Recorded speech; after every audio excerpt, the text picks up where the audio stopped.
July 1ನೇ ತಾರೀಕು ನಾನು ಬೆಂಗಳೂರು ಬಿಟ್ಟಿದ್ದು. ಜುಲೈ 6ನೇ ತಾರೀಕು ನಮ್ಮ ಅಳಿಯನ ಮದುವೆ ಇದ್ದಿದ್ದು. ಜುಲೈ 7ನೇ ತಾರೀಕು ನಾನು ಈ ಊರು ಬಿಟ್ಟು ಹೊರಟೆ.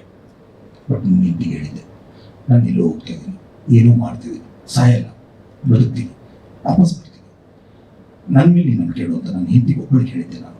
ಮತ್ತು ಎಲ್ಲಿ ಹೋಗ್ತೀನಿ ಅಂತ ನಿಮಗೂ ಹೇಳಲ್ಲ, ಯಾಕಂದರೆ ನೀವು ಹುಡ್ಕೋ ಪ್ರಯತ್ನ ಮಾಡ್ತೀರಾ, ಯಾರಿಗೂ ಹೇಳಲ್ಲ, ನಾನು ಹೋಗ್ತೀನಿ. ಬಟ್ ಒಂದಿನ ಹೋದ್ರು one of the other day I will come back ಅಂತಂತಂದು ನಾನು ಒಂದು ನಂಬಿಕೆ ಇತ್ತು. ಆ ನಂಬಿಕೆಯಲ್ಲೇ ನಾನು ಹೊರಟೆ. ನಾನು ಅಡ್ಡಾಡೋ ಜಾಗ ಇಲ್ಲ ಸರ್. ಅವತ್ತೇ ಸಿಮ್ ಆಫ್ ಮಾಡಿದೆ. ಸಿಮ್ ಜುಲೈ 7ನೇ ತಾರೀಕು ರಾತ್ರಿ 1:30 ನಾನು ಮೊಬೈಲ್ ಆಫ್ ಮಾಡಿದ್ದೀನಿ, ಸಿಮ್ ಆಫ್ ಮಾಡಿದ್ದೀನಿ. ಮಾಡೋಕ್ಕೆ ಮುಂಚೆ ನಾನು ಯಾರಿಗೆ ದುಡ್ಡು ಕೊಡಬೇಕಾಗಿತ್ತು, ಯಾರ ಜೊತೆ ನನ್ನ ಕಮಿಟ್ಮೆಂಟ್ಸ್ ಇತ್ತು, ಎಲ್ಲರಿಗೂ ಒಂದು ಮೆಸೇಜ್ ಹಾಕಿದ್ದೀನಿ ಸರ್, ನಾನು ತೊಂದರೆಯಲ್ಲಿದ್ದೀನಿ, ನಾನು ನಿಮ್ಗೆ ದುಡ್ಡು ಕೊಡಬೇಕಾಗಿತ್ತು, ಕೊಡೋಕ್ಕಾಗಿಲ್ಲ, ಇವತ್ತಿನ ನನ್ನ ಪರಿಸ್ಥಿತಿ ಸರಿ ಇಲ್ಲ, ನಾನು ಊರು ಬಿಟ್ಟು ಹೋಗ್ತಾ ಇದ್ದೀನಿ, ಐ ವಿಲ್ ಕಮ್ ಬ್ಯಾಕ್, ನಾನು ಪ್ಲೀಸ್ ಫರ್ಗಿವ್ ಮೀ, ನಾನು ಕ್ಷಮಿಸಿಬಿಡಿ ಅಂತ ಎಲ್ಲರಿಗೂ ಒಂದು ಮೆಸೇಜ್ ಹಾಕಿದೆ ಸರ್. ಒಬ್ಬರು ಬಿಟ್ಟಿಲ್ಲ, ಯಾರೋ ಒಬ್ಬರು ಮಿಸ್ ಆಗಿರ್ಬೋದು, ಅಷ್ಟೇ ಗೊತ್ತಿಲ್ಲ. ಒಂದು 20-23 ಜನ ಇರ್ಬೋದು ಸರ್. ನಾನು ಕಮಿಟ್ಮೆಂಟ್ ಮಾಡ್ಕೊಂಡಿದ್ದೀನಿ ಇಂಡಸ್ಟ್ರಿಯಲ್ಲಿ, ಅಂದರೆ 15 ವರ್ಷ ಸರ್ವಿಸಲ್ಲಿ. ಎಲ್ಲರಿಗೂ ಒಂದು ಮೆಸೇಜ್ ಹಾಕಿದೆ. ಮೆಸೇಜ್ ಹಾಕಿ ಮೊಬೈಲ್ ಆಫ್ ಮಾಡಿಬಿಟ್ಟೆ. ರಾತ್ರಿ 1:30 ಯಾರು ಎಚ್ಚರ ಇರಲ್ಲ, ಯಾರಾದರೂ ನಾನು ರೆಸ್ಪಾನ್ಸ್ ಮಾಡೋಕ್ಕಾಗಲ್ಲ ಆ ಟೈಮಲ್ಲಿ ಏನೋ ಒಂದೇ ಒಂದು ಧೈರ್ಯ. ಬಟ್ ನನಗೆ ಬೇರೆ ಆಪ್ಷನ್ ಇರಲಿಲ್ಲ ಸರ್. ಅಷ್ಟೊತ್ತಿಗೆ ಮೆಸೇಜ್ ಹಾಕಿಬಿಟ್ಟು ಮೊಬೈಲ್ ಸಿಮ್ ಎಸ್ಬಿಟ್ಟೆ ನಾನು. ಸಿಮ್ ಎಸ್ಬಿಟ್ಟು ಯಾವುದೋ ಒಂದು ಹರಿಯೋ ನದಿಯಲ್ಲಿ ಎಸ್ತಿದ್ದೆ ನಾನು. ಕುಂದಾಪುರದ ಹತ್ರ, ಅದು ಕುಂದಾಪುರದ ಹತ್ರ ಒಂದು ನದಿ, ಅಲ್ಲಿ ಹೋಗ್ತಾ ಇದ್ದೆ, ಅಲ್ಲಿ ಎಸ್ದೆ.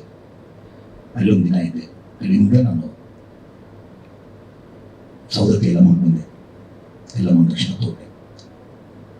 ಅಲ್ಲಿಂದ ನಾನು ಹಾಗೆ ನನ್ನ ಜರ್ನಿ ಸ್ಟಾರ್ಟ್ ಮಾಡಿದೆ. ಅಷ್ಟರಲ್ಲಿ ನನ್ನ ಫ್ರೆಂಡ್ಗೆ ಒಬ್ಬನು ಫೋನ್ ಮಾಡಿದೆ, ನನಗೆ ಹಿಂಗೆ ಆಗ್ತಿದೆ ಪ್ರವೀಣ್ ಅಂತ. ಇವತ್ತು ಅವನು ಈಸ್ ನೋ ಮೋರ್. ಪ್ರವೀಣ್ ಅಂತ ಹೊರಟದ್ದು ಅವನೊಂದೆಲ್ಲ ಒಂದು ಏಟು ಜೊತೆ ಗೊತ್ತಿತ್ತು.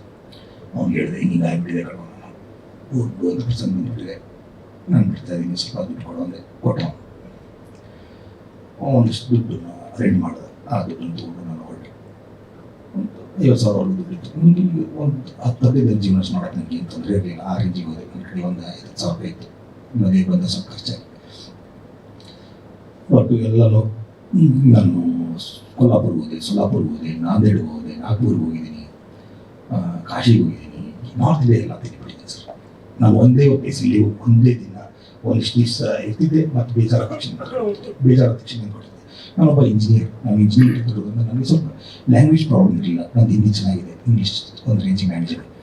ಹೀಗಾಗಿ ನಾನು ಎಲ್ಲೇ ಕಡೆ ಜಾಬ್ ಮಾಡೋದು ನನಗೆ ತೊಂದರೆ ಆಗ್ತಾ ಇರಲಿಲ್ಲ. ಅಂದರೆ ಎಲ್ಲೋ ಒಂದು ಟೂರಿಸಮ್ ಡಿಪಾರ್ಟ್ಮೆಂಟಲ್ಲಿ ಕೆಲಸ ಮಾಡಿದೆ, ಯಾವುದೊಂದು ವೈಬ್ರೆಂಟಲ್ಲಿ ಕೆಲಸ ಮಾಡಿದ್ದೀನಿ, ಯಾವುದೊಂದು ರಿಯಲ್ ಎಸ್ಟೇಟಲ್ಲಿ ಕೆಲಸ ಮಾಡಿದ್ದೀನಿ, ಒಂದಲ್ಲ ಎರಡಲ್ಲ 1000 ಕೆಲಸ, ಹೋಟೆಲಲ್ಲಿ ಕೆಲಸ ಮಾಡಿದ್ದೀನಿ, ರೆಸಾರ್ಟಲ್ಲಿ ಕೆಲಸ ಮಾಡಿದ್ದೀನಿ. ನನಗೆ ತೃಪ್ತಿ ಆಗೋವರೆಗೂ ಒಂದಿಷ್ಟು ಕೆಲಸ ಮಾಡ್ತಿದ್ದೆ. ಬೇಡ ಅನ್ನಿಸ್ತದೆ, ಇನ್ನೊಂದು ಜಾಗ ಚೇಂಜ್ ಮಾಡ್ತಿದ್ದೆ. ಈ ಮಧ್ಯದಲ್ಲಿ ನಾನು ನನ್ನ ಮಿಸಸ್ಗೆ ಲೆಟರ್ ಬರೆದೆ, ನಾನು ಇದ್ದೀನಿ, ನಾನು ಹುಡ್ಕೋ ಪ್ರಯತ್ನ ಮಾಡಿಬಿಡಿ. ಮಿಸಸ್ಗೂ ಬರೆದೆ, ನನ್ನ ತಂದೆ ತಾಯಿಗೂ ಬರೆದೆ, ನಾನಿದ್ದೀನಿ, ನಾನು ಹುಡ್ಕೋ ಪ್ರಯತ್ನ ಮಾಡಿಬಿಡಿ, ಬರ್ತೀನಿ, ಆದಷ್ಟು ಬೇಗ ಬರ್ತೀನಿ, ಸಾಯಲ್ಲ.